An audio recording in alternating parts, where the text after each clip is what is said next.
Buenas noches. Vamos a empezar la clase del día de hoy para darle seguimiento y dar una conexión con la unidad número 3, la llegada de los españoles, principalmente de Hernando de Cortés, a la isla de Cozumel. Y les vamos a mostrar un mapa, unas fotografías del área donde se trabajó hace un par de años para estar bien compenetrados con ustedes, por lo cual me voy a un escrito, los 500 años de Cozumel, que fue en el año del 2019. Se empezó a trabajar un documento que ya les mostré a ustedes, a 500 años de la llegada de Hernán Cortés a Cozumel, una perspectiva histórica en el suroriente de Yucatán, siglo XVI al XVII, volumen 1. Los coordinadores fue Julio César Roberto Jiménez, que actualmente es el coordinador del doctorado de Mesoamérica de la UCRO, y un servidor. Y lo editó la Universidad de Quintana Roo. Bueno, para la época era todavía Universidad de Quintana Roo. Vamos a ver el capítulo 1, el pensamiento antiguo maya contra la mentalidad católica española. Un escrito de una colega china, Wang Kexin, que está actualmente haciendo su doctorado en la Complutense de Madrid, y un servidor. Nos podemos ir a la página 9. A la página 9. Y se los mostré hace un par de días, donde pusimos un epígrafe de Kipling, de una edición de 1954. Vamos a ir al final. Vamos a ver el final de este documento.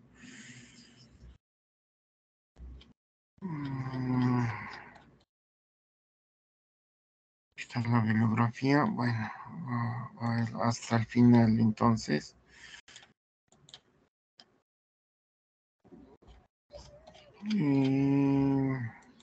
No sé si hacía todo esto.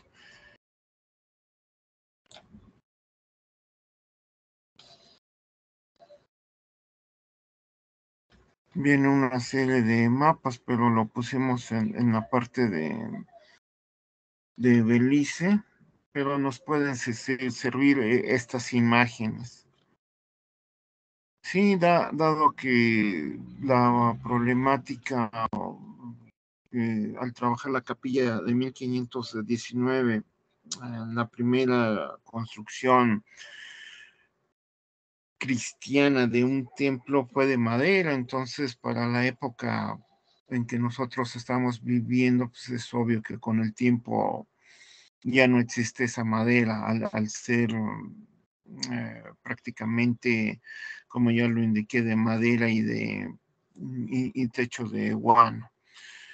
Pero no regresamos al documento original. Aquí se ha trabajado mucho sobre Cozumel, la llegada de los españoles. ¿Qué tenemos que ofrecer al lector cuando vienen los 500 años de la llegada de Cortés a Cozumel? 1519, año 2019.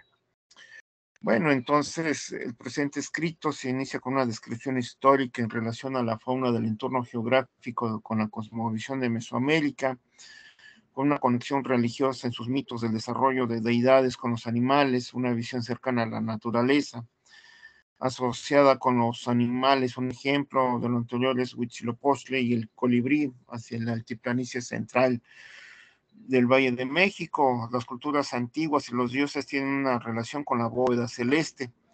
El movimiento de los planetas, Venus, como lo vimos la clase pasada con el códice Dresde.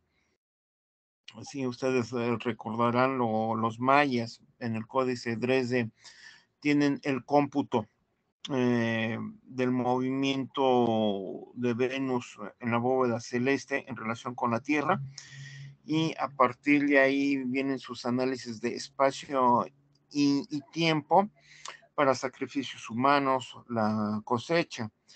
Aquí lo ampliamos en este escrito, así como el inicio del equinoccio de primavera. Aquí en el equinoccio de primavera pusimos el ejemplo de un video hace un par de semanas o la semana pasada, cuando trabajamos en Chaltún, si recordarán, se puso un video sobre el equinoccio de primavera, en que en el momento del amanecer, un haz de luz blanca entra a la habitación en donde es el observatorio para que se ilumine el interior del observatorio, y es el inicio de la primavera, por lo cual los mayas, con este fenómeno de la naturaleza, eh, los sacerdotes le avisan a la Jau que es tiempo de la cosecha y de sacrificios humanos al quinto sol de movimiento para extraerle el corazón a sus víctimas y ofrecerlo al quinto sol de movimiento, y evidentemente aparte del dios Kim, al dios Chak, dios del agua, para buenas lluvias y no se malogre la cosecha. Aparte, se mencionó también la semana pasada que los sacerdotes en Mesoamérica se pinchan con una punta los genitales o la lengua para un autosacrificio, que lo hacen principalmente en las tierras del arado para la cosecha del maíz, como un ritual para una buena cosecha y abundantes lluvias. Todos estos ritos relacionados con la naturaleza, con sus deidades, que sirven para proveerles la lluvia, principalmente para sus cosechas, son ejemplos de la reciprocidad de su religión politeísta con la naturaleza. Y seguimos, los mayas fueron guerreros entre ellos, tenían conflictos militares entre las urbes, como lo observamos con Bonaparte y Yaxchilán, como el ejemplo clásico que fue prácticamente en Tetikal y Calakmul, en donde está ahí inmersa Teotihuacán, en una región amplia de poder, cobro de tributos, y aquí pusimos el ejemplo de Bonampak y Yaxchilán en el año 600, donde quedó reflejada las pinturas de Bonaparte con su Ajau Chacmol contra Pájaro Jaguar 3, Yachun Balán 3. La relación de los animales de los Ajau mayas tienen que ver con su acercamiento a la naturaleza de las pinturas de Bonampak. Por ejemplo, son una alegoría de la guerra donde está representado los Ajau, la fauna, la guerra, los estudios antiguos del cosmos que forman parte de su cultura, que relacionaba a sus dioses con los animales. Bien, luego más abajo, en Cozumel, sabemos que antes de la llegada de Hernando de Cortés vino prácticamente Juan de Grijalva en 1518, Córdoba en 1517. La de Córdoba y de Grijalva fueron exploraciones para toma cartográfica, hacer apuntes sobre el hábitat, la orografía del lugar, la fauna, y ampliar esta visión con Hernando de Cortés, que por orden del gobernador de Cuba, él parte de La Habana a finales de enero de 1519 para proseguir la ampliación de la cartografía, estudios de la fauna, estudios antropológicos de los habitantes y su hábitat, pero no tenía la orden de conquista. Hernando de Cortés, para no ampliar esto, que sabemos que termina con la conquista de México, Tenochtitlán, el 13 de agosto de 1521, por lo cual sabemos perfectamente bien que fundó la primera capilla elaborada de madera cercana a la playa, donde hubo pirámides, una de ellas dedicada a la diosa Ixchel, deidad dedicada a la procreación. Dicho templo en forma de monolito de piedra fue demolido por las tropas españolas para construir un altar dedicado a la Virgen María. en un contexto histórico de 1519, año en que inició el proceso de conquista hispana en tierras americanas. Aquí la fauna en la cosmovisión mesoamericana es una reflexión, ya siguiendo a López Austin con un escrito del año 2016. Los dioses son una idea de que todo el cosmos está hecho de dioses, un conjunto de construcciones hechas de dioses en aspectos particulares de la naturaleza, y las deidades lo hacen a partir de los mitos. Una sola deidad, el dios total Ometecutli, dios masculino y femenino, es la construcción de los dioses conjuntos de otras deidades, fusionado de dioses mayores, desdoblamientos, dioses más pequeños, cubriendo muchos sectores del cosmos. Problema del interior de la cultura de distintas deidades, la particular Teotl. Una definición desde nuestra perspectiva para la cultura es que este es de un corte único los templos, el dios sacerdotal, las fiestas anuales. Los dioses conservan características específicas, un vínculo, identidad natural, dioses que se asocian con determinados animales como Huitzilopochtli con el colibrí, dioses del pulque que presentan en conejos el dios Xolotl como ajolote o perros, Ahuizotl como una criatura mitológica similar a las nutrias, la diosa Xochitecatl representada como una mariposa. Son dioses muy importantes que tienen varios aspectos y están dotados de características interesantes. Tezcatlipoca se puede representar en forma de coyote. El coyote está relacionado con otras deidades. El dios solar se puede representar en diversas formas de animales, un venado, una guacamaya. Eacatl, Quetzalcóatl, desdoblamiento de animales, un grupo animal determinado asociado con caracoles, arañas, serpiente, halcón, águila, pelícano, blanco, dioses vinculados con Quetzalcóatl. Una característica de él es que se puede pasar del inframundo al dios celeste. Animales como hormigas, abejas, diversidad de animales asociadas a los seres naturales que se comportan con este dios. En el Códice Florentino se observan animales de la tierra como cocodrilos, caimanes, sapos, peces. Un ejemplo de ello es el pez sierra, que es importante como objeto de culto en el sacrificio. Y una característica es que están integrados en la tierra. El animal puede parecer un tronco podrido que salta para ir al agua. Otro ejemplo es el sapo. Está en la tierra y en el agua. El peje lagarto, como lo menciona el arqueólogo Lorenzo Ochoa, puede ir de lo terrenal, como en Tabasco, y si llueve se forma entonces una laguna de pejelagartos en el agua. Las fases del desarrollo de los peces es un fenómeno natural y los pejelagartos ya adultos van a la tierra donde permite que se desarrollen. El animal se anima a salir de la tierra al agua. Hábitos bentónicos, salir del fondo marino, son desdoblamientos de la diosa terrestre.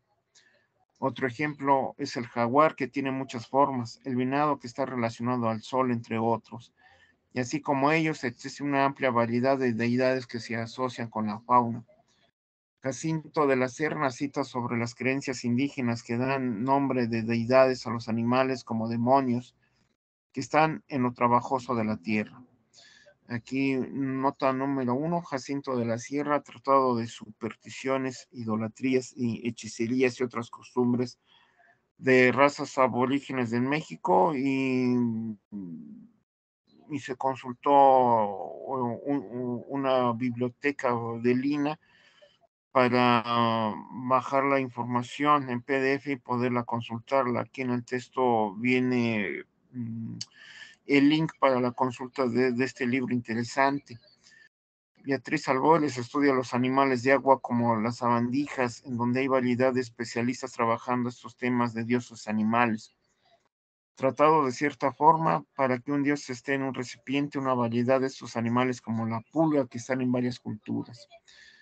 Todos los animales en la época mesoamericana son deidades, incluso un dios menor que puede jugar un papel importante en el cosmos.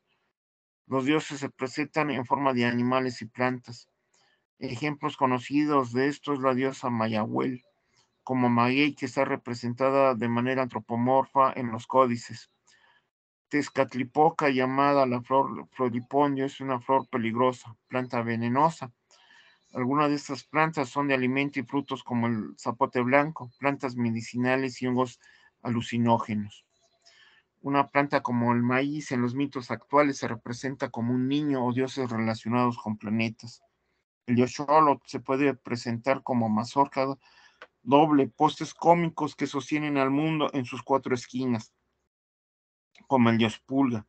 Esculturas como objetos artísticos que adornan sus templos, objeto de culto que permite el contacto con la deidad. Ejemplos como la calabaza, el cactus, la flor de la calabaza, el cactus antropomorfo o las plantas con amaranto.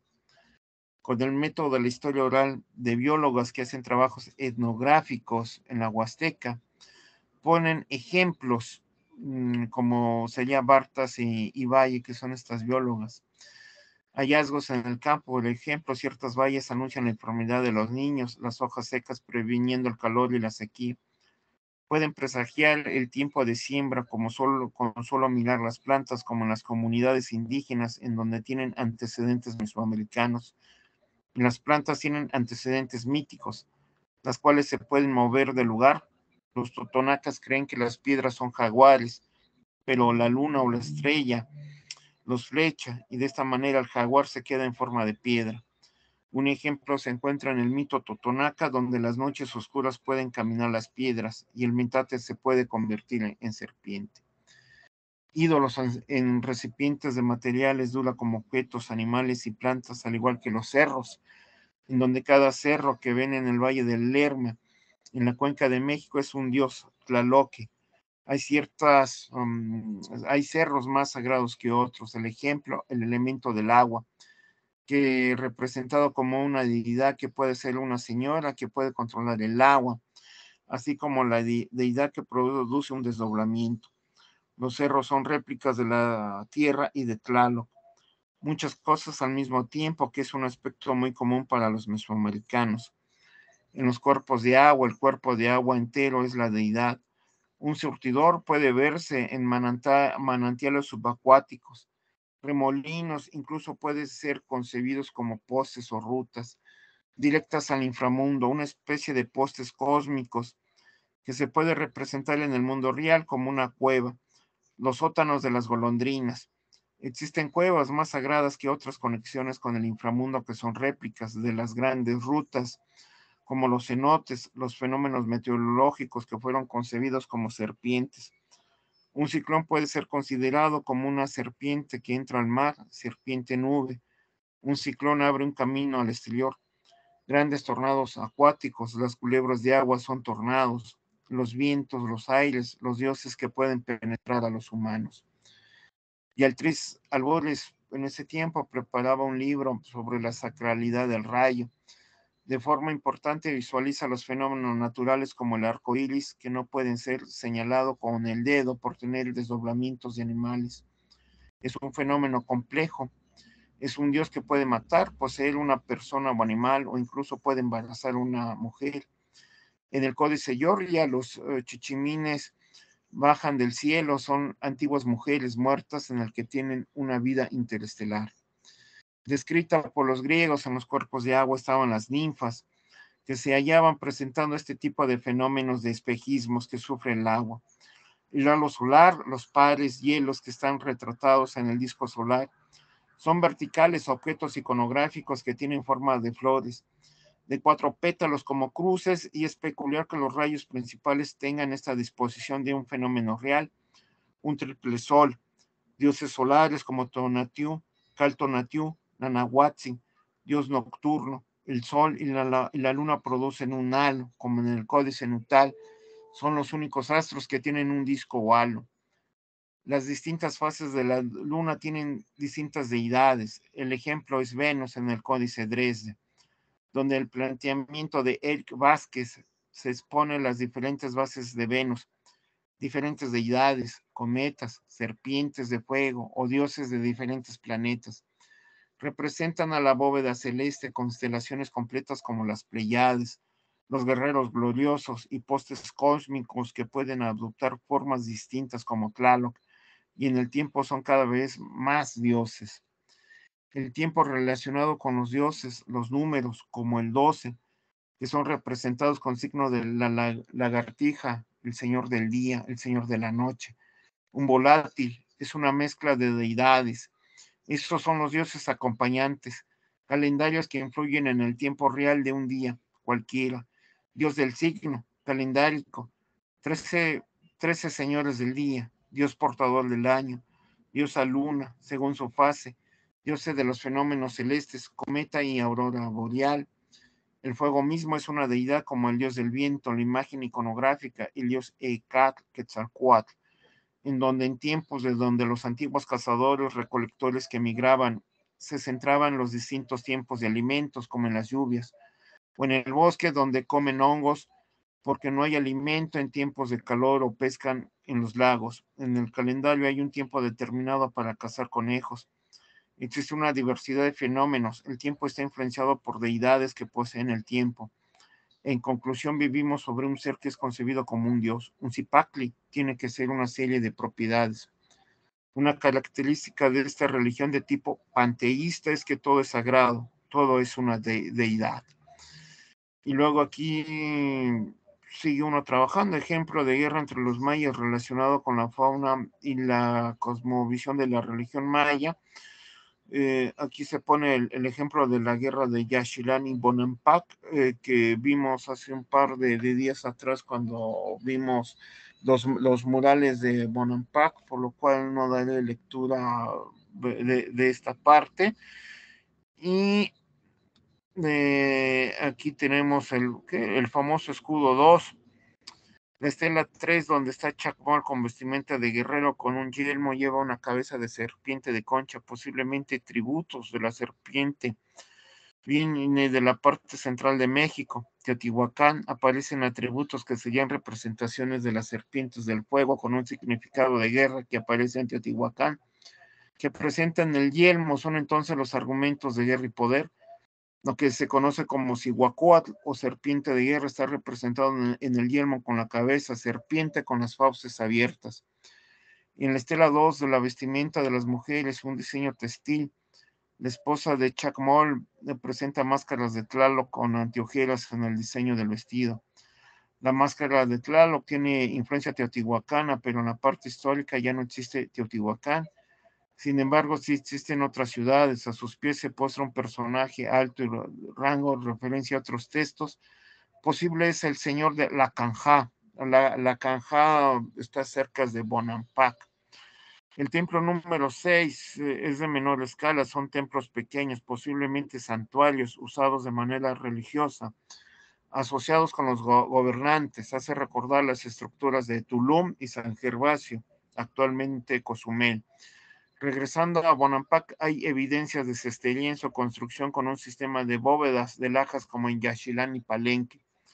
Hay mucha humedad al interior de los edificios. Aparece la imagen de un gobernante que sujeta una barra de serpiente bicéfala, lleva una hacha sobre la frente y están saliendo las fauces de la serpiente, que es el centro del gobernante de la Jao. Un tipo de cabeza de remate de deidad, igual del templo de la tumba de Pacal. El personaje conocido como Jaguar era el hombre local de Bonampak. Es el padre de Chacmol, lo que resultó ser una dinastía con estabilidad política con Yaxchilán, que se reditúa con la explotación de estas relaciones diplomáticas en un matrimonio entre hijos de ambas ciudades. En las pinturas de Bonampak, en sus fases finales, las últimas edificaciones tienen un acceso independiente a la estructura 3. En una primera vista, en esta serie de edificios hay nivelaciones en las terrazas que no son vistas en la parte baja y que solamente estando en la parte de arriba se observa esta característica. El edificio 3 guarda restos de una pintura al interior, una pintura mural con lo que se conservan. Consiste en un templo en una sola habitación con cestería. Este edificio, desde su propia construcción, está bien cimentada con madera proveniente de la montaña, pero también tiene relleno en sitios en zona sísmica. Aunque han ido afectando los edificios 1 y 2, ello llevó a una inclinación hacia la parte frontal, que tiene esta particularidad. Se han hecho análisis estructurales en la época actual con buenos morteros de cal en su elaboración y por eso sigue en pie, lo que significa que los mayas fueron grandes constructores para evitar que se colapsen los edificios del mismo lugar. Cada una de sus puertas conduce al cuarto del edificio 2. Esta edificación debió ser idéntica a la otra estructura de proporción con el edificio 1, donde están las pinturas de Bonampak. Existe una formación con una circularidad, una construcción que mira hacia el norte con una inclinación menor, con 3 nichos en donde el central tiene restos de moldura superior ya restaurado, por lo que no se observan restos de cestería. Tiene una cubierta en la fachada de pigmento rojo en el estuco. Por los detalles en el friso se encuentran restos de estuco con un personaje inclinado al frente, como caminando, y tiene una serpiente fantástica interactuando con ella en un camino de tierra. Un discurso etnográfico en su periodo del auge de la misma ciudad. Una idea o hipótesis lo podemos ver en los dinteles de piedra en Yaxchilán labrados de su lecho por abajo, dinteles 1, 2 y 3.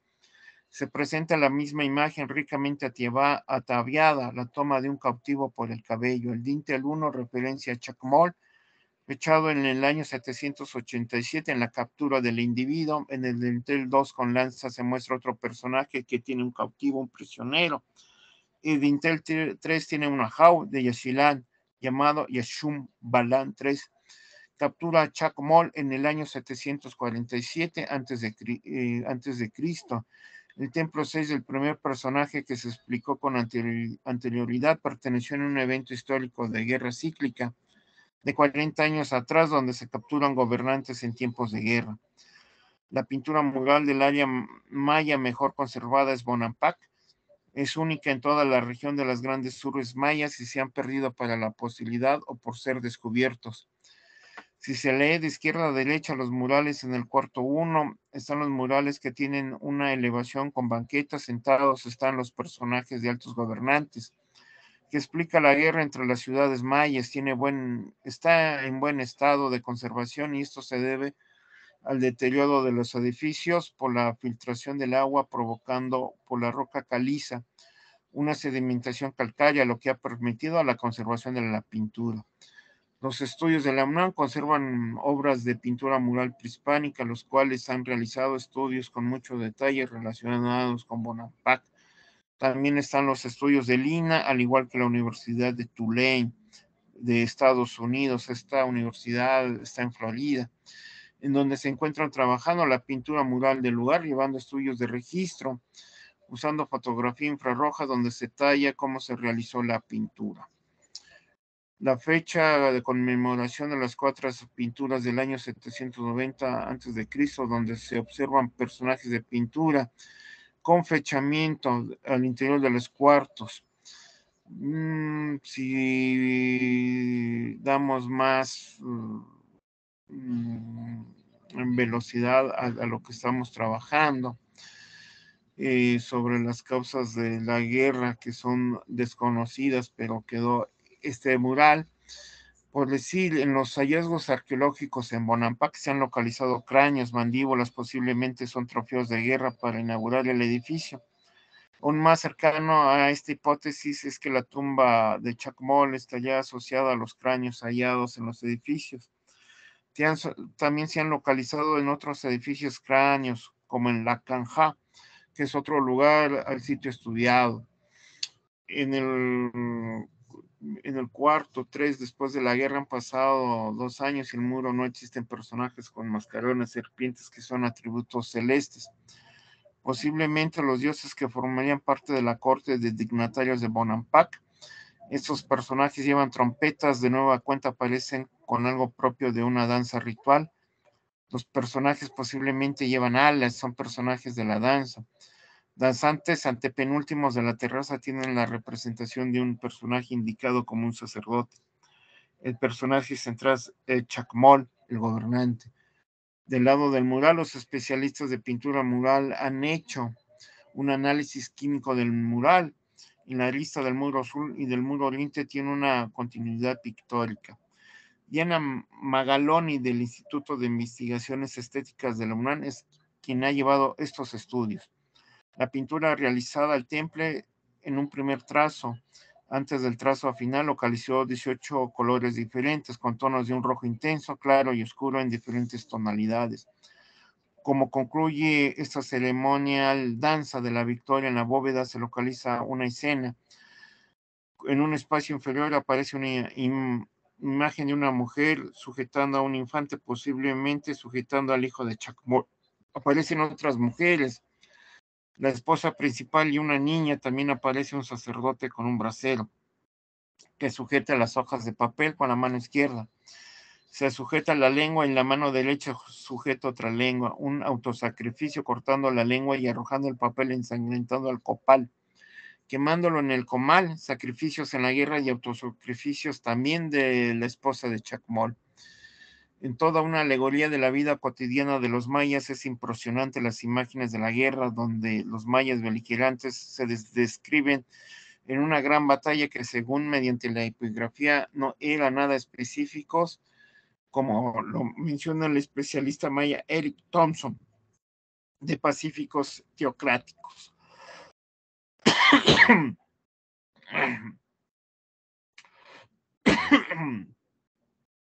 Aquí se puede citar ya textos sobre el ritual de Bonampak. Alejandro Tobalina Ahumada, Julia Leticia Mocioso Rincón, la revista Quetzalcali, Hanover, del año 2015, página 3774. Y uno prosigue, se puede consultar también a Sofía Picelín de Liberos, Constelaciones y Danzantes, 2 nuevos dibujos de los murales de Bonampak. En Leticia Stein Cícero, la coordinadora, la pintura mural maya, volumen 2 de el Instituto de Estética SUNAM, 1998, entre la página 131 a 135, a Jesús Galindo Trejo y María Elena Ruiz Gayut, Bonampak, una conferencia sagrada de caminos celestes, en Leticia Stein Cícero, el mismo tomo de Estéticas de la UNAM, la pintura mural maya, volumen 2, páginas 137 157, y seguir trabajando en link académicos de Lina. Roberto Magdaleno Olmos, en un curso de arquitectura maya sobre Bonampak. Hay un tercer módulo, Región Alto Sumacinta y Bonampak, de Lina, 2 de marzo del 2016. Aquí está en link. Y se puede consultar a Diana Magaloni, Arte en Hacer, Técnica, Pintura y Color en las pinturas de Bonampak. Igualmente en Leticia Steins, en la pintura mural maya del Instituto de Estéticas, el número UNAM 1998, volumen 2, página 4980. Y todo esto, toda esta cosmovisión mesoamericana del altiplanicie con los mayas, es el contraste con la llegada de los españoles. Y aquí ya empieza uno, por decir, estamos hablando, ¿qué había antes de los españoles? Los antecedentes de una cosmovisión mesoamericana. En este tipo de estructura de cosmovisión mesoamericana, con la llegada de Cortés en 1519, que llegó a Cozumel, significó establecer contacto con los mayas de la región. En el momento de su desembarco, se realizó una de las primeras misas en aquellas latitudes del Caribe mexicano. La importancia del acontecimiento en la historia fue de índole ideológico, por las diferencias religiosas y de cosmovisión entre europeos e indígenas.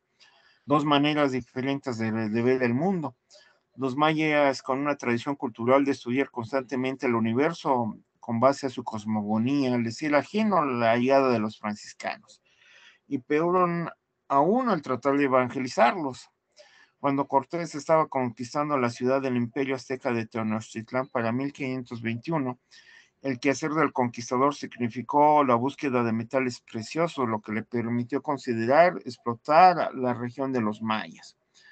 Conservaban una radicalización de concepciones de naturaleza, mientras la serpiente emplumada Kukulcán entre los mayas se concebía como una deidad principal. Para los españoles, Quetzalcóatl era considerada la serpiente como una representación iconográfica del mal. era el diablo, como se percibe en el libro del Génesis de la Biblia, que es el resultado conceptual de las manifestaciones religiosas encontradas en el logos del razonamiento de dos sociedades opuestas. En ello, los mayas concebían la fauna como una manifestación de cosmovisión apegada a las deidades, como un jaguar o un cocodrilo. Esto como manifestaciones religiosas de seres cercanos a los dioses, lo que le permitió a los indígenas de la península de Yucatán manifestarse en sacrificios o autosacrificios para complacer a sus deidades, por lo que contradecían los cánones de los nuevos visitantes. Los europeos que lo concebían como prácticas contrarias al cristianismo, el etos católico. El ideal de la nueva religión en el Nuevo Mundo se concebía en el Decálogo de Moisés, representado por normas para el comportamiento de los ciudadanos al interior de sus urbes, como el comportamiento adecuado del bien ciudadano, de comportamiento desde una base familiar en su educación doméstica con valores de respeto a los demás y con la actitud de responsabilidad de los personajes que habitan las urbes, aldeas y lugares habitables por el hombre europeo. La actitud de comportamiento proviene de los ideales europeos, proviene de la filosofía griega, principalmente de Aristóteles, que en su Ética Nicomaquea tiene un corpus de comportamiento del hombre, como se puede leer en los siguientes pasajes de esta obra aristotélica. Todo arte y toda investigación científica, lo mismo que toda acción y elección, parece entender a algún bien, y por ello definieron con toda pulcritud el bien los que dijeron ser aquellos a que todas las cosas aspiran. Ciertas diferencias, con todo, es patente en los fines de las artes y ciencias, pues algunos consisten en simples acciones, en tanto que otras veces, además de acción, queda un producto.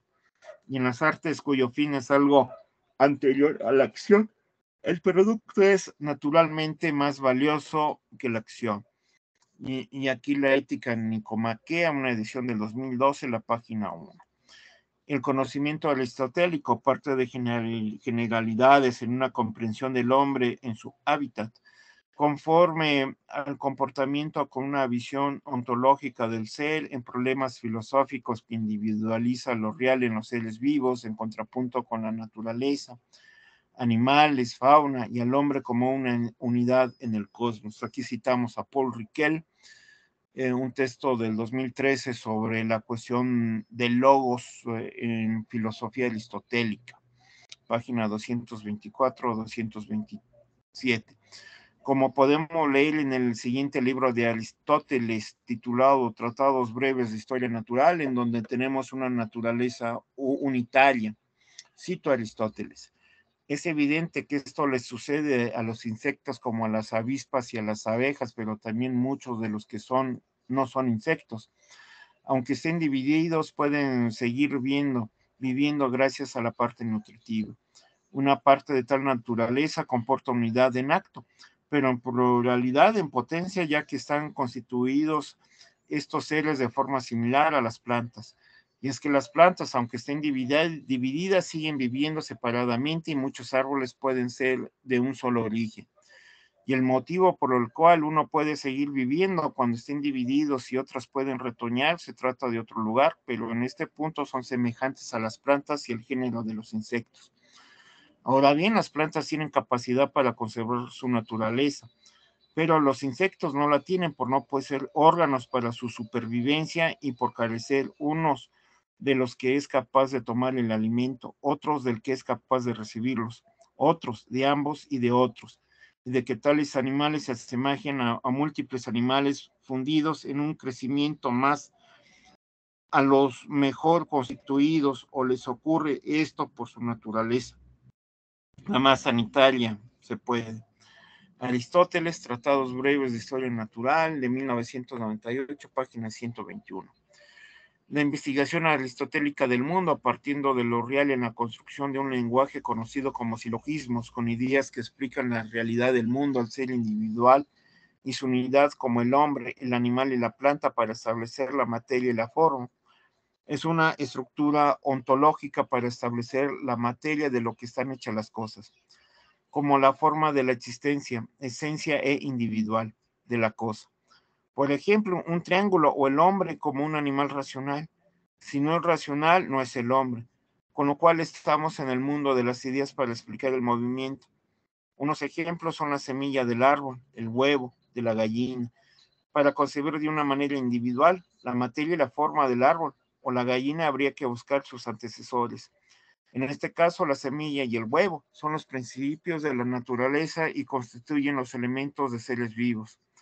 Con estas concepciones aristotélicas, las órdenes religiosas medievales como dominicas, agustinas y franciscanas tienen una teología cristiana, juntamente con el sistema aristotélico en discursos cosmológicos o metafísico-teológicas.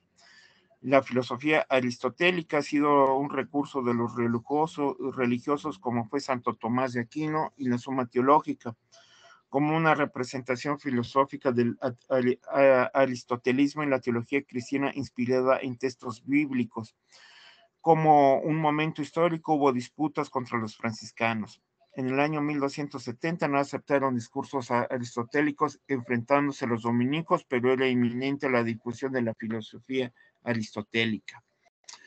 Aún así, los franciscanos enseñaron la doctrina aristotélica a la vez en la redacción de sus obras, como la de Pedro Juan de Olivi y sus De Perlegandis Philosopharum Libris, como una obra de fe. Un ataque contra el sistema aristotélico en aquella época era caer en la idolatría, como la defensa de San Agustín en su Trinidad.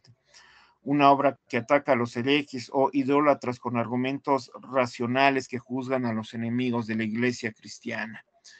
Los franciscanos adoptan el estudio de las Sagradas Escrituras, considerándolo como una sabiduría, como un estudio teológico para venerar a Dios, como una relación del hombre para estudiar y amar a Dios mediante discursos argumentativos, con una visión de propósitos ordenadas y establecer una episteme del conocimiento. Y de esta manera eleva a rango la cientificidad teológica, estableciendo el desarrollo de la metafísica, problematizando a Dios como un ser divino con sus propiedades, lo cual es concebido desde una visión ontológica donde el mundo es la presencia de un conjunto de seres individuales, llevando de la mano las ideas platónicas del ser, el ente, la forma y la figura.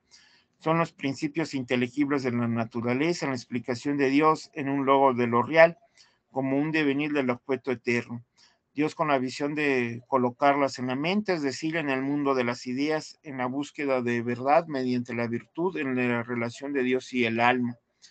En el siglo XIII está vigente esta nueva concepción teológica en la búsqueda de la verdad, con un razonamiento eterno del conocimiento divino, en el saber humano, con la distinción del hombre y la idea como ideal platónico, en la construcción del alma, el cielo y la relación de Dios con la tenuente del mundo, en donde un hombre puede ser bueno, es decir, buena costumbre desde el hogar, su actitud en la vida con los demás, responsables, respetuosos con el ideal griego de un hombre sano, reflejado en la dieta de los alimentos al ingerir agua, verduras y frutas, lo mantendrá en buen estado de salud, manteniendo un cuerpo saludable y haciendo la gimnasia, que son una serie de ejercicios y acondicionamiento físico, para mantener una mejor calidad de vida en un lugar donde predominan las guerras, como sucedió en la Grecia antigua, donde la vida era muy corta por la mortandad derivada de las enfermedades de la época, lo que nos lleva a la bondad del hombre o humildad ante la vida. Caso contrario de las personas que tienen un mal comportamiento, beben alcohol en exceso, al igual que alimentos con abundante grasas en los banquetes donde hubo música y danza, embriaguez, lujuria, y a la larga el mismo cuerpo lleno de excesos de la vida, abonado a que no ejercitaban, estas personas y sus cuerpos tendrían enfermedades que les causaran la muerte. Platón en el Fedón nos habla de la existencia del alma antes de la vida, después de la muerte, lo que sería la inmortalidad de estos, como veremos en el siguiente paisaje. Dices muy bien, Simias, dijo Cebes. Me parece que Sócrates no ha probado más que la mitad de lo que era preciso que probara, pero que ha demostrado muy bien que nuestra alma existía antes de nuestro nacimiento. Más para completar su demostración debía probar igualmente que después de nuestra muerte, nuestra alma que existió antes de la vida. Platón, el Fedón, 1921, pues es la primera edición de la UNAM, de una edición de Vasconcelos. Entonces, hay que darse el lujo de citar esa edición, si ya que tengo esa edición de Platón, que es de 3 volúmenes.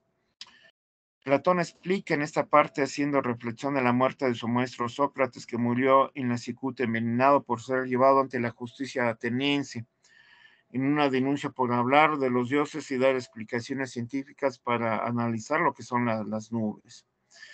Y sigo citando el Fedón, una larga cita sobre el alma, y al terminar esa cita, entonces ya la relación con la Edad Media. En la Edad Media se conciben ángeles y el diablo, no solo en las Sagradas Escrituras, sino que estaban en el mundo, en aldeas al interior de bosques y lugares donde los agricultores ofrecían sacrificios de animales como parte de su cultura pagana, con una mezcla de sus costumbres culturales antiguas, adorando a sus dioses, como por ejemplo el encender velas en las piedras, a los árboles, adornar las mesas con ramos de laurel, renunciar a la cruz del cristianismo. El bien con los ángeles y el mal con Satanás son ejemplos del bien y del mal. El cristianismo medieval se enfrenta a sociedades agrarias inmersas en los bosques, alejado de las aldeas donde el mal está en el interior del bosque, representado por animales como un lobo. La iglesia medieval busca eliminar estas costumbres y los franciscanos llevan la humildad y la pobreza y nos acerca a la naturaleza del mundo real, como flores, frutas, árboles y el trineo de los pájaros, como una simbología del amor de Dios a la naturaleza para salvarlo del pecado a los hombres agricultores que tienen prácticas profanas alejadas del cristianismo. Los franciscanos con su pobreza evangélica, llevando la fe de Cristo, enseñando a Dios como el organizador del mundo, a la naturaleza, con la intercesión divina de los santos, el Espíritu, la Virgen María, los arcángeles y ángeles.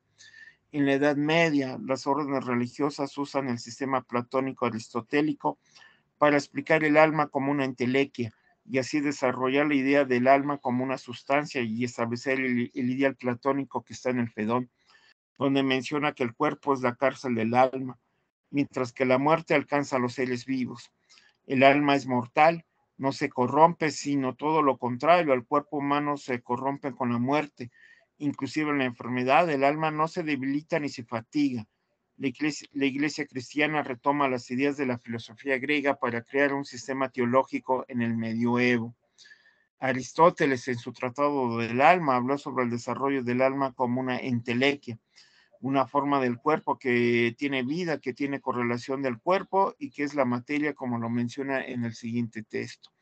Bien, no vamos a citar esta larga cita de Aristóteles, el Tratado del Alma, una edición de 1979, página 248. Platón mencionó la existencia de fantasmas en las tumbas de las personas, de aquellas que tuvieron un mal comportamiento en la vida, como se lee en el siguiente fragmento. Esto viene en Platón, Fedón, en la edición de 1921. Platón nos sigue describiendo sobre la inmortalidad del alma, principalmente de los hombres que tuvieron un buen comportamiento en su vida, como se puede leer también en el siguiente pasaje, igual del Fedón. Y más adelante prosigo el análisis con la iglesia cristiana en la Edad Media, que difunde la existencia de fantasmas, seres de ultratumba, como una medida de control a la sociedad en defensa de las personas. La iglesia usó el recurso de los sacramentos, la fe en Dios, como una medida de combatir a las fuerzas malignas, también mediante la oración en lugares sagrados como en los templos, como llevar imágenes milagrosas, medallones, estampas para proteger a los fieles cristianos contra fantasmas o el diablo, principalmente para atacar a las aldeas del norte de Europa, como los germanos que conservan sus antiguas creencias religiosas del medioevo y eran considerados como paganos. Aquí citamos a Lecutus, un texto que no ha sido traducido al español y aún está en su idioma original en francés. De nueva cuenta vamos a localizar a Platón, las almas y el infierno, un sitio donde van aquellas almas que estuvieron en cuerpos de aquellas personas en vida, donde estuvieron un mal comportamiento en su mundo, un paisaje interesante en sus diálogos titulado Georgias. Y se cita todo este pasaje, que no vamos a leer.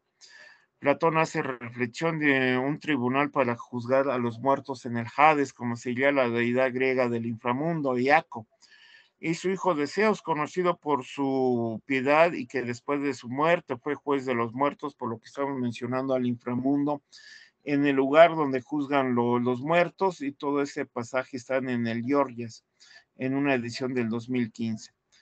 Luego viene el análisis de estas citas. Platón en el pasaje anterior nos hablan de la felicidad de la vida, de un hombre que tiene virtud de ser bueno y honrado, en un discurso sobre la muerte, en donde también se encuentra la antítesis del hombre malvado, perverso, que tiene poder o le gusta la autoridad, que es injusto, malo, que vive en la vanidad, la mentira, así como el desorden, la infamia, la ignominia, para llevar a prisión a sus enemigos y aplicarles castigos. Son los defectos de la vida y se reflejan en el cuerpo. Al tener excesos en los banquetes donde hubo fiestas con abundante vino, alimentos con mucha grasa, música, danza, y en donde el mismo cuerpo se descompone, y llegan enfermedades que pueden ser mortales o provocar un agotamiento del mismo. Un ejemplo de ello lo menciona Platón con Aristóteles como con Alcíbiades, que viene en el Gorgias, que es un hombre poderoso y malo en la época. La iglesia cristiana en el medioevo promovió un discurso u homilias al interior de los templos sobre la descomposición del cuerpo después de la muerte, como consecuencias del pecado en un mundo donde hubo guerras y pestes como la bubónica, donde la estela de muerte alcanzó a la sociedad sin importar la clase social a la que pertenecía el individuo. En las urbes alcanzó miles de muertos por el contagio de la peste, siendo una realidad en Europa de sufrimiento, lo que llevó al cristianismo a identificarse con el Cristo Salvador del mundo, haciendo alusión a que Cristo y su Madre María están en el cielo, y en el juicio final las almas donde estuvieron los cuerpos buenos, llenos de amor, y a Jesús y a su Madre, alcanzan el paraíso, el cielo.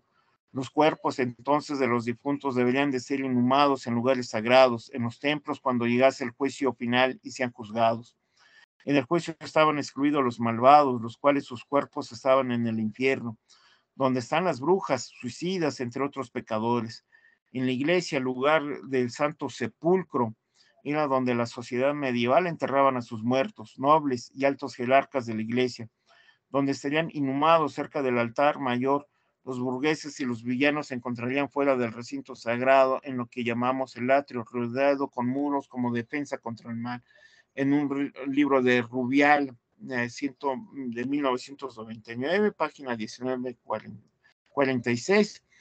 Y después de todo este contexto histórico, que es difícil explicar, que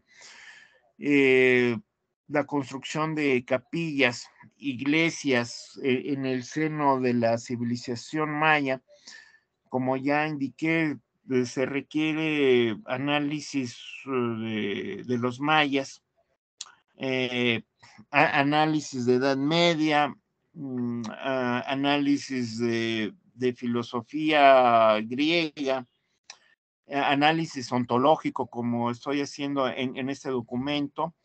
El análisis es ontológico, haciendo alusión sobre el alma que tiene Aristóteles y Platón en las diversas obras que he mencionado, y que en la Edad Media lo retoman eh, varias órdenes religiosas para proseguir y explicar el bien y el mal, obvio en la Europa medieval, poniendo ese ejemplo sobre los fantasmas y la civilización germana, pero hay más ejemplos que se han escrito enormes libros abundantes sobre casos de brujería al norte de Italia, casos de brujería al norte de la actual España, pero en la época medieval. A mí se me ocurrió poner el ejemplo de los germanos hacia, hacia esta región norte de Europa, pero también están los celtas en Inglaterra, para tener una variedad de aldeanos que no están teniendo una religión cristiana.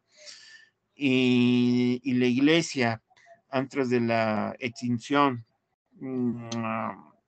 contra los luteranos, pues son paganos, idólatras, como lo menciona arriba. Entonces, con esa mentalidad llegan los franciscanos, y al poner el antecedente sobre los animales, la lluvia, la flora y la fauna, es la mentalidad de los mesoamericanos, de la altiplanicie central, y se pone el ejemplo de la guerra entre Yaxchilán y los mayas como una situación histórica. ¿Qué piensan los mayas de la guerra? Poniendo el ejemplo histórico. ¿Qué piensan de los animales, de la lluvia, de su entorno natural?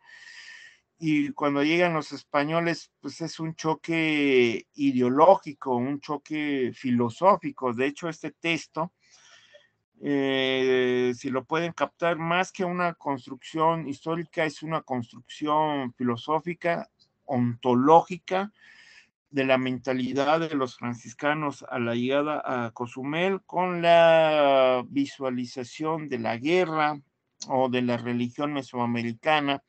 Específicamente nos interesa a los mayas, que son dos polos opuestos, y en esos dos polos opuestos viene la primera construcción de la capilla de Cozumel, cerca de 1519, y empezamos con la mentalidad de un sistema neoplatónico aristotélico. En el primer tercio del siglo XVI llegaron los cristianos españoles a las costas del continente americano para forjar el crecimiento hispano en las nuevas tierras conquistadas, dando un desarrollo de control político militar, así como religioso, en la región maya. Con el establecimiento o fundación de la primera capilla de Cozumel y con la llegada de las huestes de Hernán Cortés, en febrero de 1519, donde se celebró una misa con la pirámide dedicada a la diosa Ixchel. Cortés continuó su camino hacia las costas yucatecas, haciendo un recorrido hasta Tabasco, donde fundó una segunda capilla cristiana, como lo menciona Antonio de Solís en su libro La historia de la conquista en México. Cito a Solís: fue una facción de Tabasco, diga lo que quisiera, envidia verdadera, digna de la demostración que se hizo. Después, edificando en memoria de ella y del día que sucedió, un templo con advocación a Nuestra Señora de la Victoria, dando el mismo nombre a la primera villa que lo pobló de españoles en esa provincia. Hizo Hernán Cortés posible a la victoria, rompiendo con los caballos la batalla del ejército enemigo. Fabricó un altar en el campo y se cubrió con una enramada en forma de capilla, rústico pero decente, edificio que tuvo felicidad en el segundo templo de la Nueva España. Ante este tipo de análisis, que no viene ni en las cartas de relación de Hernando de Cortés, ni tampoco viene en la historia verdadera de la conquista de la Nueva España, aquí yo no hago ningún análisis historiográfico, sino simplemente yo estoy aplicando la hermenéutica de Hans-Georg Gadamer.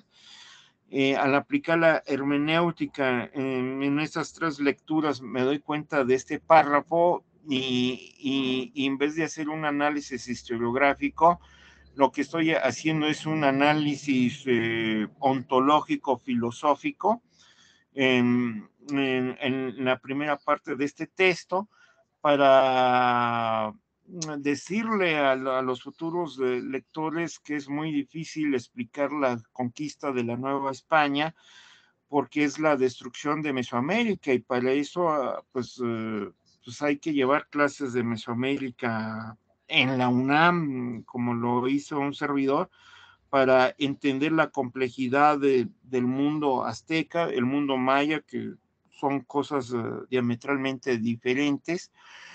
Y posteriormente, con mis clases de Edad Media, de Nueva España, de Historia del Arte, empezamos a hacer un escrito totalmente diferente, inédito, que a nadie se le ocurrió hacer este tipo de explicaciones en un contexto más que arqueológico, histórico, filosófico, ontológico, de filosofía griega, citando directamente a Platón, directamente a Aristóteles, y a partir de ahí se retoman estas ideas del alma en el medioevo, y la filosofía es escolástica.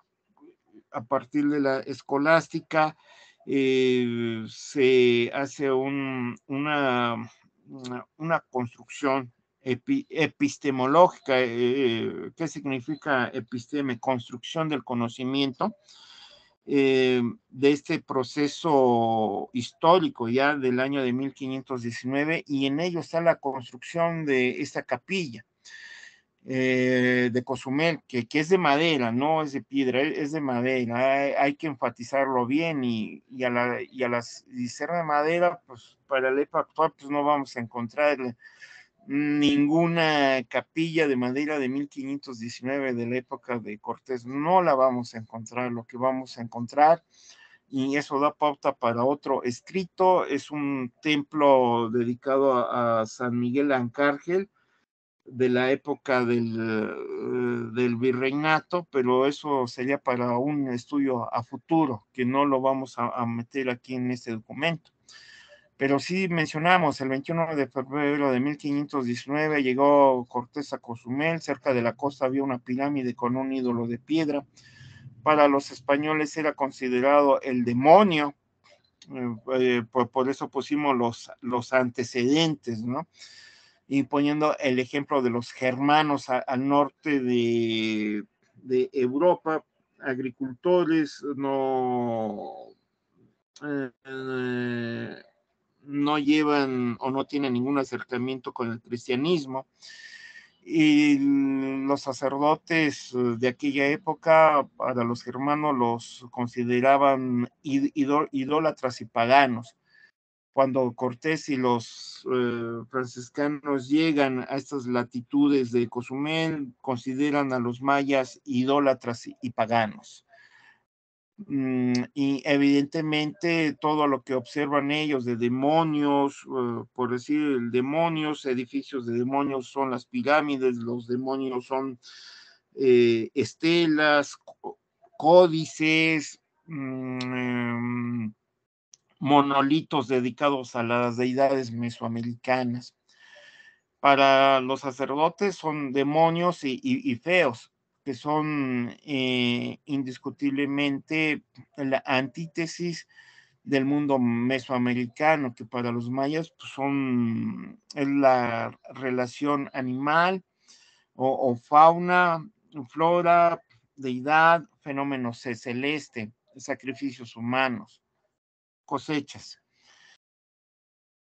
Pero los franciscanos no lo ven así, por lo cual aquí se pone Cortés persuade a la Jau de Cozumel a abandonar a los falsos dioses y acercarse al Dios cristiano, dando resoluciones a sus soldados. Y aquí se cita a Solís: embistieron con el ídolo, arrojándolo del altar hecho pedazos y ejecutando lo mismo con otros ídolos menores que ocupaban diferentes nichos. Corrieron la misma fortuna otros adoratorios, y el principal de ellos se limpió. Ya de aquellos fragmentos se fabricó más tarde un altar y se colocó la imagen de Nuestra Señora, fijando a la diligencia carpinteros de la Armada para construir esa capilla de madera. Diose misa en aquel altar el día siguiente, y asistieron en ella, mezclado con los españoles, el cacique y mucho número de indios, con un silencio que parecía de devoción, y pudo serlo, efecto natural del respeto que infunden aquellas santas ceremonias, o sobrenatural del mismo inefable misterio. Y ya aquí entramos con estos datos, podemos establecer que las primeras capillas elaboradas en lo que sería la Nueva España fueron de madera. Su altar y el techo fueron hechos con las palmas provenientes de las palmeras que hay en ese lugar. Un dato interesante, que en esta primera capilla de Cozumel estuvo en la costa, a un costado de la pirámide principal, donde era venerada la diosa Ixchel, conocida deidad de la fertilidad en el área maya. Cortés permaneció 8 días en Cozumel. Ahora la pregunta es: ¿en qué zona arqueológica se puede ubicar la construcción de la primera capilla de madera en Cozumel? En la zona arqueológica, que para contestar esta pregunta, San Gervasio, donde se venera o se veneró la diosa Ixchel, está distante de la playa. y zonas arqueológicas cerca de la playa es el Cedral, enfrente de la parte continental de Yucatán. Hay otra llamada Caracol, hacia la punta sur de la isla cozumeleña. Estos sitios arqueológicos, como el Caracol, no está abierto al público. En el Cedral, edificaciones mayas que están ahora junto a las nuevas construcciones de los pobladores del lugar, por lo que se puede distinguir fácilmente su arquitectura. Está un poco alejado de la costa, en cambio, en el Caracol se edifican sus edificios, nos hace recordar a Tulum y Tancá, porque son templos dedicados al dios del viento. Bueno, aquí no se puso, pero es Eacatl Quetzalcóatl, por la estructura de una de sus construcciones. Lo interesante es que existe el dato de la construcción de la iglesia de Cozumel en 1567, donde fue refugio de piratas que destruyeron un altar y que fueron perseguidos por la Inquisición española, donde se refugiaron posiblemente en el Cedral, donde fueron capturados y enviados a Mérida para hacerles el proceso en la Ciudad de México. En Cozumel existe la población de San Miguel. En la costa existe un puerto fundado en 1849. Con pobladores de Tizimín que inician la construcción de casas de madera y palma, con pocos edificios de cal y canto, donde hoy en día está la iglesia de San Miguel de Cozumel, de estilo colonial. El poblado actual de Cozumel fue el sitio donde hizo el desembarco el 3 de mayo de 1518 el español Juan de Grijalva, y bautizaron en el lugar como la Santa Cruz. La iglesia que se conserva hoy en día está dedicada a la iglesia de San Miguel Arcángel y es una construcción de piedra. Con estas consideraciones de la evolución histórica de Cozumel, retomamos nuestro punto de partida, la capilla de Cozumel, elaborada de madera en 1519. En la época de la construcción de la capilla de madera de Cozumel, en el siglo XVI, es la visión de la iglesia cristiana. Tenía un Dios como creador del universo, un mercado ideal de Cristo como salvador del mundo. Ante el avance de herejías protestantes en Europa, el luteranismo y el calvinismo, era la comunidad religiosa franciscana independiente de la monarquía española que solo atendería a los llamados del Papa en un desarrollo de la cristiandad en el mundo. Ya las construcciones de templos es el reflejo de la iglesia en la búsqueda del ideal cristiano, del amor a Dios y lo que había que hacer la oración de los templos religiosos en construcciones de planta era de influencia ostrogada como planta rectangular y aquí cito un libro de historia del arte de mi maestro Lozano del año 2008 y ahí está la paginación, que la planta rectangular es de influencia ostrogoda en los templos religiosos y recuerden este tipo de terminología que vamos a analizar cuando entremos de lleno a ver las iglesias, construcciones de iglesias donde el techo fue de palma y como lo tenemos en la capilla, por decir, con techos de palma, la Manay, Tipú, Ostancá, Xixi, las capillas del siglo XVI en la región maya, en esta zona se constituía por el atrio con base rectangular. Aquí está la influencia ostrogoda, base rectangular. Y el techo cubierto de palmas para que los mayas escucharan la misa. Eran también un sitio de catecismo para los niños en transformación de la vida religiosa a partir de la conquista del Nuevo Mundo. Con la ayuda de Carlos V en la búsqueda de un predominio global en Europa y América y Asia para tener un control de dominio político por el comercio de las especies y de manera espiritual, conquistando así las nuevas almas, acercándolas a la fe de Cristo y de esta manera alejarlas a los falsos dogmas y diosas. De nueva cuenta cito a mi maestro Lozano. El único sitio religioso donde se ha localizado un altar de madera actualmente lo tenemos en la iglesia de San Martiniano, al norte de Quintana Roo, dedicado a la Virgen de Guadalupe, reconstruido por el INA, la cual tiene características de un barroco sobrio, que es una primera instancia de capilla. Debió ser de indios, de una sola planta rectangular y de un techo de 2 aguas. En el piso, gran parte de tierra y el interior en la nave, está un altar de madera que tiene a la Virgen de Guadalupe, en donde tiene también un sitio para los feligreses dentro del lugar para que coloquen sus veladoras. Es el único en todo Quintana Roo donde se encuentra separado de los muros y del templo. mirando frente al altar de piedras. Es de difícil acceso hoy día por la carretera poco transitada de Playa del Carmen, rumbo al poblado de Guadalupe con dirección este-oeste, por lo que es muy complicado llegar al lugar. ¿Qué significa eso? Aunque lleven en su celular el GPS, no funciona por la selva.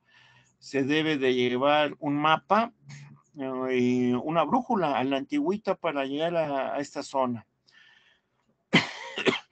La iglesia acerca a sus fieles con el culto mariano, posiblemente con otras oraciones como el Ave María, como un rezo universal, y con ello el culto, hacer oración a rosarios, cultos a la Eucaristía. La festividad del Corpus Christi, festejado desde el año 1264. El resto a las sagradas imágenes en las homilias, y con eso explicar los milagros de los santos, de Jesús, teniendo como finalidad reforzar el cristianismo ante las herejías y paganismo, como has hecho en el mundo, estableciendo un orden moral con el decálogo o las leyes de Moisés, un sistema neoplatónico aristotélico del alma, reencarnación del alma, el cielo, el infierno y el juicio final. Y aquí ya citamos un libro de Edad Media de Jacques Le Goff de 1985, ahí está la paginación. La construcción de templos religiosos con la intención de que los nuevos ciudadanos en el nuevo mundo se alejen de la maldad, de la injusticia, de robos, la infamia, la avaricia, el asesinato, el lucro, se encuentran dentro del etos aristotélico y su ética nicomaquea. La reflexión final: se requiere seguir estudiando la llegada de los españoles a Cozumel, explicando la civilización maya con los datos de la historia y arqueología, rescatando los datos recientes de una gran y floreciente cultura en una religión cercana a la naturaleza. En este caso, la fauna pegada a las deidades y con ello un acercamiento a los dioses, a los planetas relacionado con la agricultura, dando una formación en el análisis de la región maya con la perspectiva arqueológica, que son importantes en la investigación de las estructuras piramidales para conocer su material en el que fueron elaboradas. Los hallazgos localizados en las mismas, como cerámica, osamentas humanas y animales, obsidiana, arcilla, entre otros. Aquí citamos a Alexander Voss, un escrito del 2013, así como localización de pinturas como fueron elaboradas en las tonalidades de los colores y explicar la iconografía de los personajes. Con estas nuevas interpretaciones se desentrañan los misterios de los mayas sobre su cosmovisión y la guerra, teniendo un ejemplo de murales de Bonampak, siendo esto importante para conocer lo que enfrentaron los españoles en 1519, cuando arribaron a las islas de Cozumel. Con la llegada de Hernán Cortés también llegaron los primeros religiosos que iniciaron un largo proceso temporal de acercar la fe a Dios a los mayas y de asociar la religión cristiana con sus conceptos teológicos, influenciados por una dualidad del sistema filosófico de Platón y Aristóteles, en la concepción del alma, juicio final, el cielo e infierno como medio de control hacia la sociedad europea, la Edad Media, imponerlo a un nuevo mundo en el siglo XVI. Se necesita presentar a Dios, Cristo, la Virgen María, dentro del paradigma cristiano como fuerzas sobrenaturales para combatir y castigar el mal. Y la tierra, y un ejemplo desde ellos, desde el punto de vista material, era la elaboración de iglesias y capillas al interior de estas edificaciones sagradas, en donde los sacerdotes eran obligados a hablar de las sagradas escrituras, de una construcción gramatical oral de Dios, creador del universo, y que está presente en la conducta de hombres, ya sea bueno y malo, en las elaboraciones de la filosofía del lenguaje platónico y el etos aristotélico del hombre bueno con virtudes, el cual al fallecer su alma estará con los dioses, y en caso contrario, un hombre de comportamiento malo e insensato iría al Hades, al inframundo, a ser juzgado. La utilidad del Dios cristiano en el mundo mediante la religión cristiana es de tener un buen comportamiento en la sociedad, en la urbe en donde se habita. Es importante anteponerlo para combatir a falsos dioses y la crueldad en el mundo que rodea al hombre. La religión cristiana como un elemento para contrarrestar su conducta, teniendo un eje conciliatorio, orar los templos católicos del siglo XVI como una forma de comunicación con Dios. Y aquí cito un libro de filosofía Tomasini Basols, él es el especialista de la filosofía de la religión en México, y él estaba en el Instituto de Investigaciones Filológicas. Y como pueden ver, aquí viene toda una cita de todo lo que se citó al interior del texto, para darle ya un trabajo más académico, científico, que no quede simplemente el texto. Y aquí está lo que yo les comentaba al iniciar este curso de verano, el libro de Kipling de 1954, el libro de las Tierras Vírgenes, editorial Barcelona, Gustavo Gil, y aquí, bueno, aquí ya está traducido al español, de Claude Lecouteux, Fantasmas y Aparecidos en la Edad Media. Aquí está el libro de Jacques Le Goff, La Baja Edad Media del siglo XXI. Y bueno, citamos a mi maestro, a Alfredo López Austin, La Cosmovisión de la Tradición Mesoamericana, Arqueología Mexicana, primera parte, edición especial número 68 del 2016. José Manuel Lozano Fuentes fue mi maestro de arte medieval en la Facultad de Filosofía y Letras de la UNAM. Su libro del año, pues, bueno, editado en el 2008. Y Lorenzo Ochoa, a él lo conocí siendo estudiante de la facultad, y en los viajes que hacíamos con López Austin, Lorenzo Ochoa nos explicó a los totonacas en un viaje que hicimos al norte de Yucatán, y también Lorenzo Ochoa nos explicó el Museo de Lina de la Ciudad de México, dado que primero hicimos una visita al Museo de Lina de la Sala Totonaca. Lorenzo Ochoa explicó más de 4 horas, fue estupendo ir a un especialista de los totonacas que ya falleció, y ya a partir de ahí, en un mes hicimos el viaje a los totonacas, con la primera parada en Jalapa, o evidentemente al Instituto de Lina, y Lorenzo Ochoa volvió a explicar toda la escultura, monolitos del Lina, del Museo de Lina de Jalapa, por lo cual pues es bastante interesante haber tomado cursos de Mesoamérica con Ochoa, que era el titular, en la tarde de la clase de Mesoamérica, y en la mañana estaba Alfredo López Austin dando la clase de Mesoamérica para el conocimiento de los estudiantes de humanidades. Y mi maestro, que todavía está vivo, pero ya tiene más de 80 años, que me enseñó la cultura en la Edad Media y Nueva España, siglo XVII, y con él tomé los seminarios de tesis sobre Nueva España. Su artículo Entre el cielo y el infierno, cuerpo, religión y herejía en la Edad Media tardía, en una revista llamada Acta Poética de 1999, número 20, ahí está la página 19 a la 46, y este libro que conseguimos de 1838 de Antonio de Solís, Historia de la Conquista de México, editado en París, en la Librería Europea de Budry, y Alejandro Tomasini Basols, él me dio clases en mi maestría de Filosofía de la Ciencia de la UAMI, Filosofía de la Religión, y este sería su libro, Nuevos Ensayos de la Religión, de Plaza y Valdrés del año 2008. Y una serie de artículos. Aquí está ahora sí el de mi amigo Alexander Voss, Métodos arqueológicos, posibilidad y limitaciones y análisis de artefactos no cerámicos, en un libro de Andreas Kocher, Bárbara Pfeiffer y Alexander Voss, planteamientos metodológicos interdisciplinarios.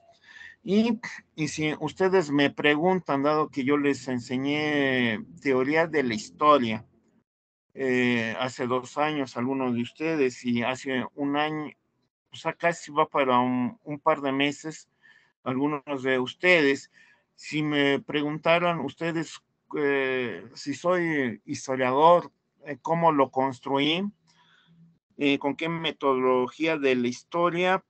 Pues la pregunta sería fácil para mí. La escuela de los anales, historia de las mentalidades, la historia de las mentalidades de la escuela de los anales. Y como ustedes pueden ver a lo largo del discurso, no manejé microhistoria, no manejamos textos de historia regional, manejamos una gran cantidad de textos de filosofía. Eso también es el estudio de la escuela de las mentalidades con la escuela de los anales, ubicarnos en la línea del margen de la filosofía medieval para tener en cuenta la historia de las mentalidades a través de la religión mesoamericana, básicamente mayas, para la construcción de este trabajo, por lo cual se tuvo que citar una gran cantidad de fuentes para albergar también textos de la Edad Media como el especialista Jacques Le Goff para trabajar este tipo de temas. Y como es un proceso de conquista proveniente de Europa, a mí me gustó mucho un epígrafe de este libro de Kipling, que ya nadie lee hoy en día, un premio Nobel, el libro de las Tierras Vírgenes, en donde él habla de la conquista de los británicos prácticamente al otro lado del mundo. Kipling es un escritor que está prácticamente escribiendo sobre el desarrollo de los británicos la India. Kipling, siendo inglés, estuvo en la India, está viendo toda esa visión y dentro de sus varias obras me gustó esta parte cuando estoy releyendo en Chetumal el libro de las Tierras Vírgenes de Kipling y de hecho, como saben, tuve una cirugía, pero en esos 2 meses que estuve en cama para reponerme y reaparecer en la UCRO, pues estuve releyendo a Kipling, el libro de las Tierras Vírgenes, y en esos 2 meses, al no tener radio y televisión, pues leí lo que me agrada mucho, libros de Edad Media, literatura universal y evidentemente, si ustedes son muy persuasivos, las clases que les di de pensamiento grecorromano me dio la idea para todo lo que yo les expliqué, mejor lo pongo por escrito y lo puse como antecedente. Entonces, las clases con ustedes me dieron ideas para escribir todo lo que está ahí, por lo cual comentarios por parte de ustedes.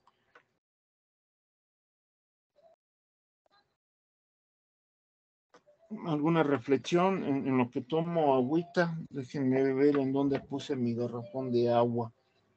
No lo veo aquí. Bueno, en lo que lo encuentro, mi garrafón de agua, comentarios jóvenes.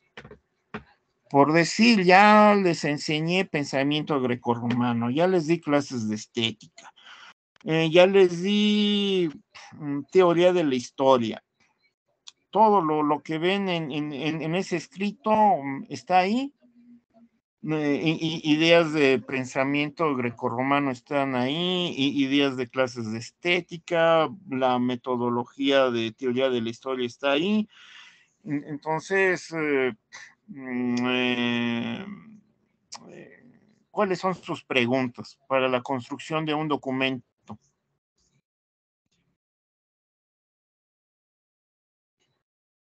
Sí, todo lo que yo les enseñé está ahí en ese documento y con una variedad de citas. ¿Dudas, jóvenes?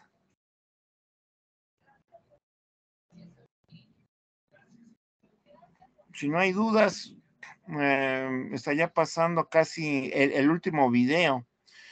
Ya las demás sesiones ya voy a pasar toda la gran cantidad de imágenes y no paso imágenes de Cozumel porque evidentemente pues no hay ninguna imagen de la capilla de 1519, por eso no, a mi consideración no era pertinente pasar una imagen, pero lo que les puedo pasar es un video sobre San Gervasio, que sería, para mí sería el último video y a partir de la clase que viene van a ser imágenes, imágenes, imágenes de las iglesias que hemos trabajado a lo largo de Quintana Roo.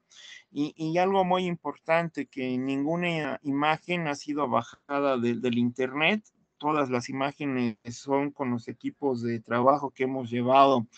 Ahora sí me puedo hablar con lujo desde Boca Iglesia Cozumel, que atravesamos el mar, en 2 horas atravesamos el mar para llegar a esa parte de Boca Iglesia, que estaría frente a Isla Mujeres. Desde Boca Iglesia hasta Guatemala hemos fotografiado una gran cantidad de iglesias, conventos. Eso incluye la Catedral de Mérida, el Museo de Lina de Mérida, incluye Campeche, la Catedral de Campeche, incluye Azizal, incluye el, el fuerte de, de Campeche, incluye Maní, Oxcuscat, Mama, Valladolid, todo eso incluye iglesias que están en la selva como Chichanjá, San Martiniano ya está casi en la selva, Cancanchep, una capilla de Cancanchep está en la selva, Tancá, que está en la selva, otra iglesia que está en la selva es Leona Vicario. Entonces, imágenes, imágenes del equipo de trabajo que sí me atrevo a decir no las tiene la UNAM, no las tiene la UNAM. Y lo sé por mi maestra Lisa Vargas Lugo, que antes de fallecer hablé con ella en estos temas en el Instituto de Investigaciones Estéticas de la UNAM, y pues yo sí me puedo dar el lujo de que me invitó a su casa a desayunar y a tomar el té. Por allá hasta San Jerónimo tenía su mansión, sí conocí su casa, su biblioteca era impresionante y sí me obsequió un libro que lo conservo con todo gusto, y en ello, en este escrito también va implicada la metodología que me enseñó Elisa Vargas Lugo para poder explicar una iglesia de arte colonial. Y de aquí en adelante vamos a trabajar lamentablemente, digo lamentablemente, en 2 semanas, porque en el curso que era de primavera, pues nos llevábamos mes y medio trabajando colonia, y eso incluía visitas guiadas a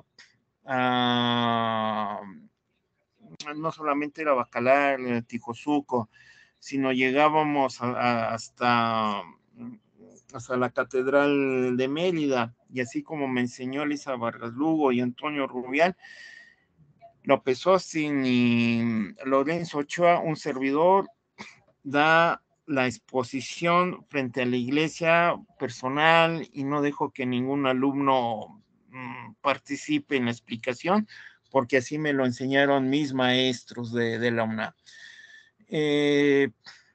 Dejo de compartir la pantalla, en este caso del texto que les mencioné.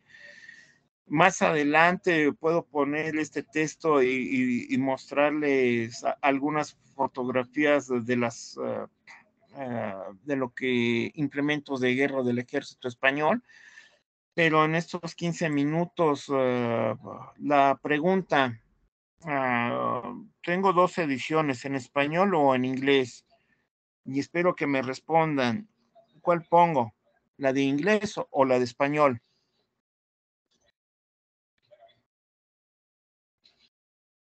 ¿Quién me responde?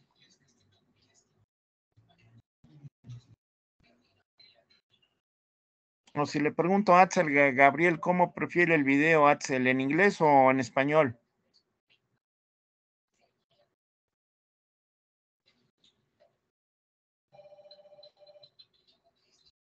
Profe, sí. Profe, ¿me escucha? Pues yo lo prefiero en español. A mí se me facilitaría más. Bueno, entonces, terminando la sesión, les voy a mandar el link en español y el link en inglés también para que vayan practicando el idioma que va a ser básico para todos ustedes. A ver, sí, aquí está, Ruinas, unos 15 minutos, es el último video, entonces hay que disfrutarlo. Ya adelante van a ser imágenes, fotografías mías. Estamos esperando que se cargue el video.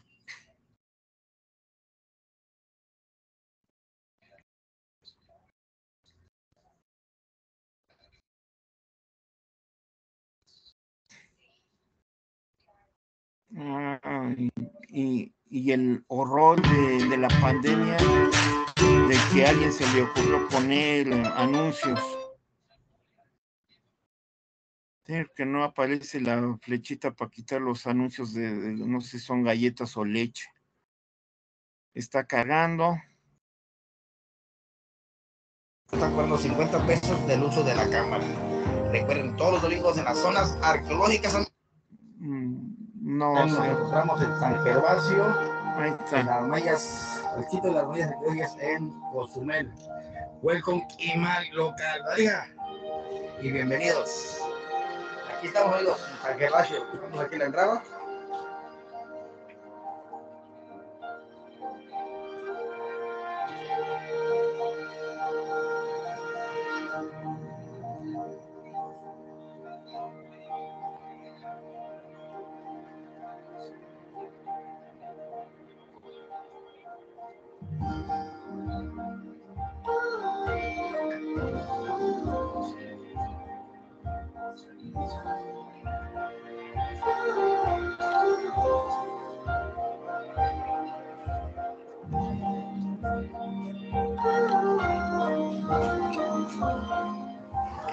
Bueno, amigos, como en todos lugares arqueológicos, hay unos días de ustedes, depende si los contratan o no. En este caso, yo sí lo voy a contratar. Normalmente están cobrando 400 pesos. Platiqué con él, llegamos a un arreglo de 250 pesos. Dije que soy local, soy cancunense, ya saben, ¿no? Choro.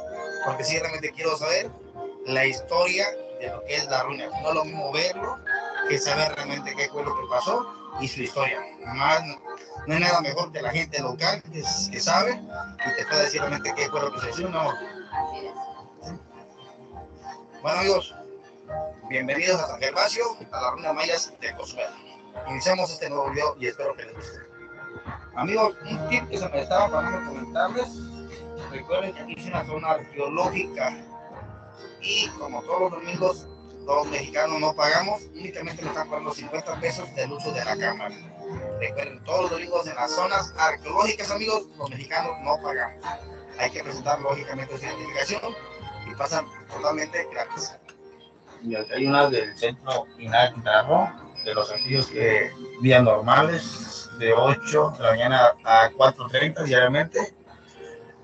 ¿Quiénes pagarían y quiénes no? Y aquí están. Vale. Bueno, y aquí me checan si pagué o no pagué la GoPro, porque hoy domingo va.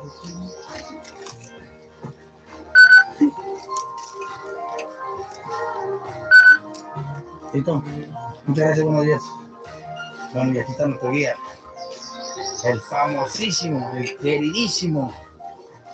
Bienvenidos a la zona arqueológica San Gervasio. Mi nombre es José Medina. José, buenos días, mi nombre es Mario y es Wendy. Y vamos a hacer Maloquín, vamos.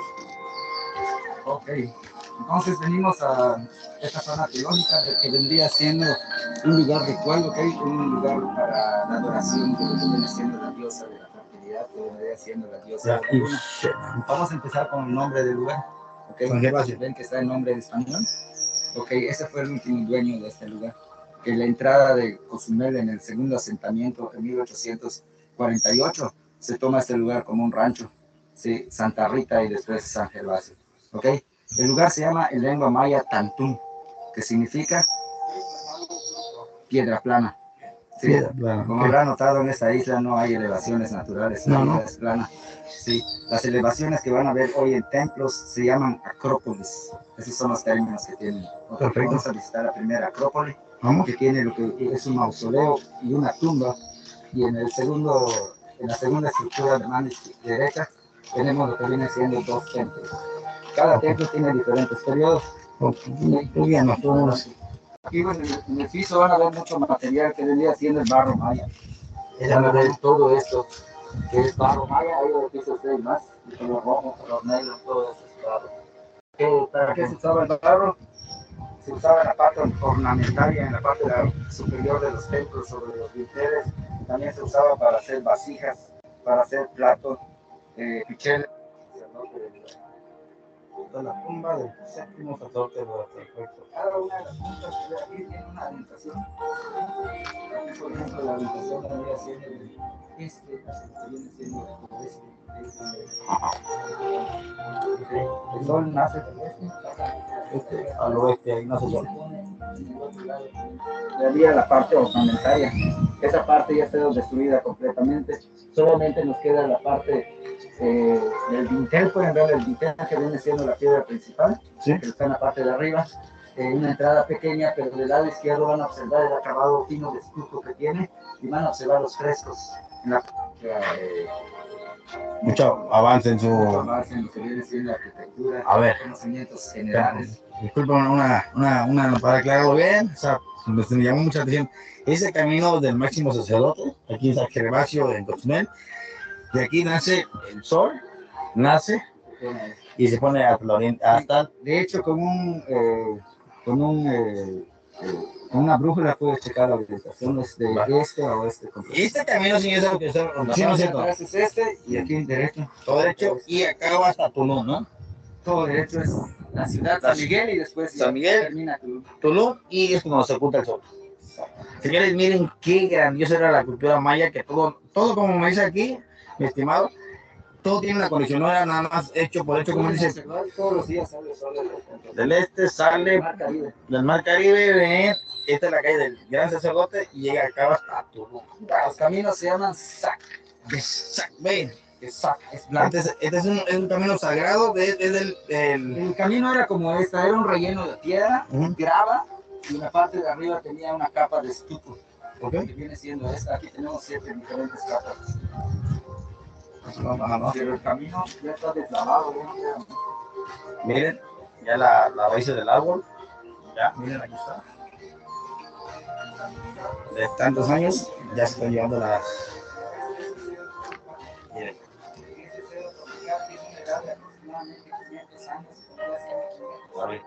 Hernán de Cortés, que viene trayendo el catolicismo, caballos, la lengua española y 2 enfermedades muy importantes como viene siendo la peste bubónica y la viruela negra. Por eso la isla queda deshabitada y queda deshabitada por mucho tiempo. Hasta el día de hoy son 500 años. Hasta la entrada del segundo asentamiento son aproximadamente, esto es barro maya, 300 años hasta el segundo asentamiento. Hace 200 años, en 1847, 300 personas toman Cozumel como un refugio después de lo que viene siendo un año después de la Guerra de Castas. La Guerra de Castas empieza en 1847 y 1848 es cuando una masa de 300 personas toma Cozumel como un refugio y construyen San Miguel de Arcángel, que es el nombre de la ciudad. Aquí vienen siendo los elementos naturales que tenemos en la isla. Tenemos los acuíferos, por eso los mayas construyen templos aquí. Los cenotes, ¿no? En lengua maya se llama Yotzonot. Yotzonot. En español es cenote.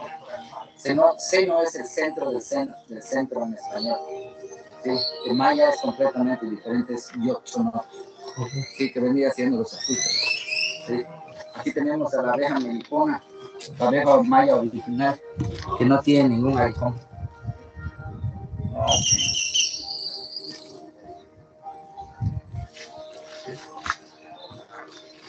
Aquí tenemos un chortún, que venía siendo una bodega de almacenaje.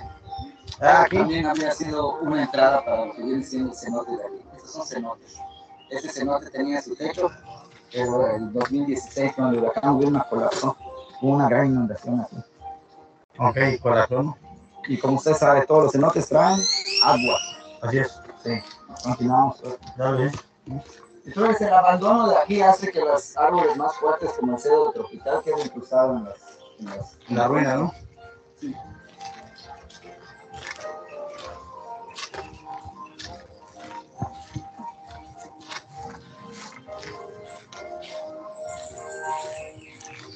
Aquí vamos a encontrar un estilo muy diferente en lo que viene siendo la arquitectura. La arquitectura que les mostré primero, costa oriental, zona norte. Okay. Y aquí vemos un estilo muy diferente, que es estilo chontal.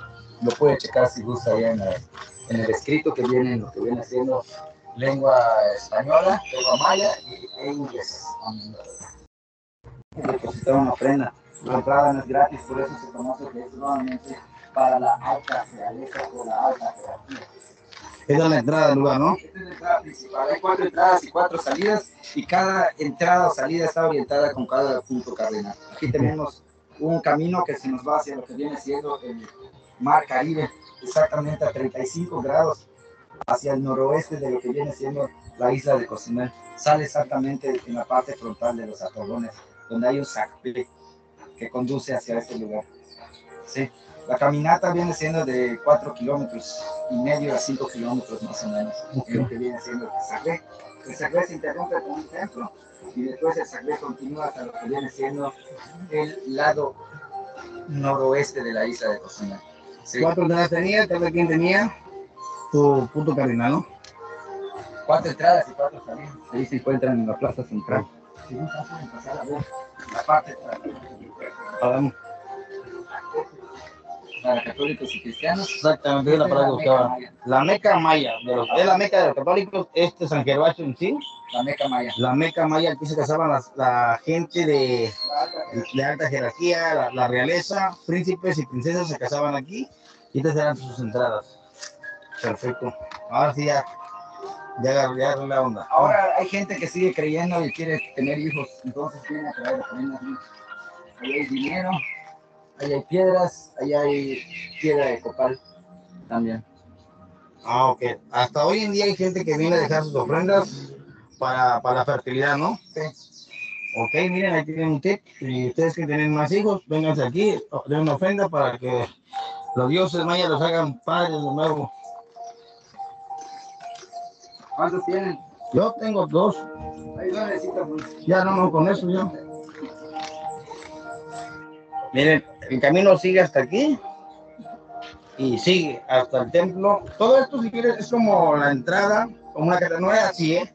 Estaba bien rellena, y me comenta aquí el estimadísimo amigo que hasta le echaban como conchas, más eran altos, ¿verdad?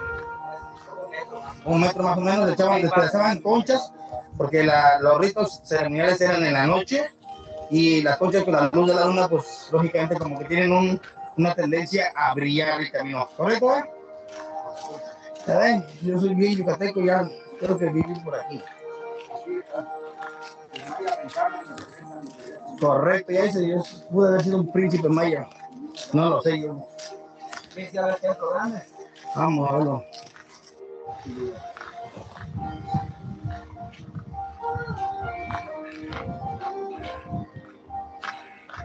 ¿Cuánta historia, cuántas cosas habrán pasado aquí? Se siente una energía, ¿no? Aquí se la gran energía para el hombre, energía para la mujer. Para la fertilidad, ¿no? Se llama dualidad. Hoy no te la acabas bien.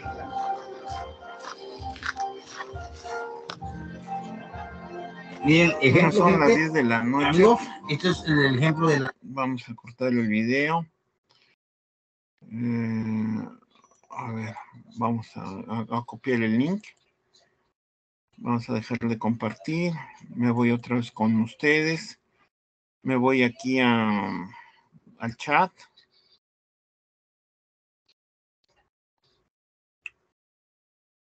Voy a pegar el link para que lo vean ustedes más tarde el video. Aquí está en el chat. Ya se los mandé. Son las 10 de la noche y mañana vamos a continuar para darle una conclusión a Cozumel, ya que fui con un equipo de trabajo ahí a tomar fotografías y nos ahorramos mucho dinero, no pagamos guía, porque si tienes un especialista que está haciendo trabajos de campo de índole colonial, pues no pagamos el dinero y tampoco ponemos los 50 pesos porque llevábamos documentos del INAH de Ciudad de México para tomas fotográficas, pero fue muy pesado el día, caminar esos 4 o 5 kilómetros fue muy pesado a más de 40 grados. Bueno, me despido de ustedes esta noche, gracias y nos vemos hasta mañana. Y dejo de grabar, detengo la grabación. Buenas noches.